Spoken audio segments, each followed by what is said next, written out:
Mickaël Canu, fondateur de la blockchain Ternoa, nous accompagne aussi, il nous accompagne en plateau. Rebonjour Mickaël. Bonjour. Toujours avec nous. Vous serez d'ailleurs à la Paris Blockchain Week. Oui, on est semaine partenaire de la Paris Blockchain. Ah bah voilà. On organise une chasse au trésor NFT, donc à partir de demain. Une chasse au trésor NFT. Oui, on a planqué des NFT un petit peu partout dans le carrousel du Louvre. Il faut avoir un wallet Ternoa, scanner le QR code et selon l'heure et l'emplacement, on peut gagner ou pas des lots qui sont proposés par l'ensemble des projets blockchain ou des DIAP. D'accord, c'est la chasse aux œufs de Pâques avec 2 semaines d'avance. Exactement, bon. Un petit peu.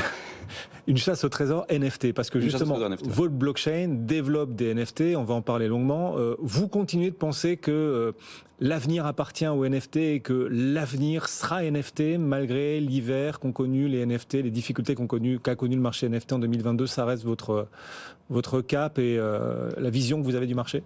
Alors, pour moi, les NFT, donc plus globalement, on va parler de Web3. Dans sa globalité, mais les NFT sont aujourd'hui ce qu'on voit en fait, cette fameuse hiver, ça a surtout concerné la partie utilitaire et la partie, pas la partie utilitaire, la partie collectible des NFT, et la partie utilitaire n'a pas du tout été impactée parce qu'on ne connaît pas encore ces nouveaux cas d'usage. Et donc, si je peux me permettre de présenter très rapidement Ternoa.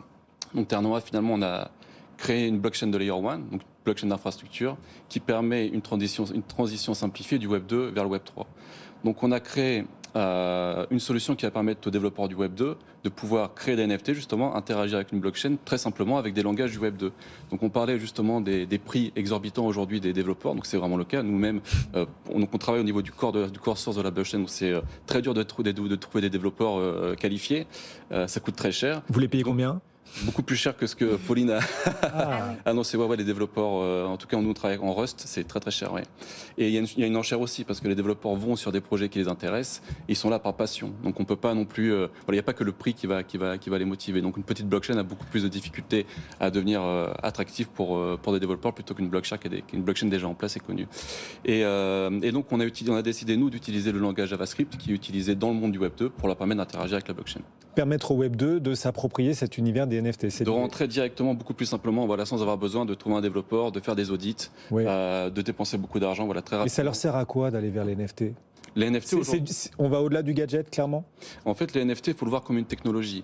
Donc aujourd'hui, vous pouvez me donner n'importe quel type d'entreprise, je serais capable de vous adapter une solution qui serait basée sur la NFT, qui serait pour lui plus rentable, plus safe et beaucoup plus pérenne sur le long terme. Donc les NFT, c'est vraiment une technologie qui n'est pas encore perçue comme ça aujourd'hui. On a toujours cette image du singe qui est vendu à des millions de dollars sur une marketplace, mais c'est pas ça, c'est vraiment une technologie à part entière.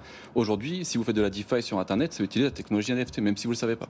Par exemple. Les NFT aujourd'hui, ceux qui en sont friands, ce sont les artistes, c'est l'univers de la musique, l'univers du divertissement, l'univers des jeux vidéo aussi, qui fait partie de vos principaux clients. Exactement. Donc nous, on n'est pas sur la partie, on va dire, où on va donner de la valeur d'un NFT justement par rapport à son apparence, c'est vraiment l'utilisation qu'on va pouvoir en faire. Donc on a aujourd'hui, alors je vais vous donner 2-3 exemples de projets qu'on a onboardés il y a quelques semaines.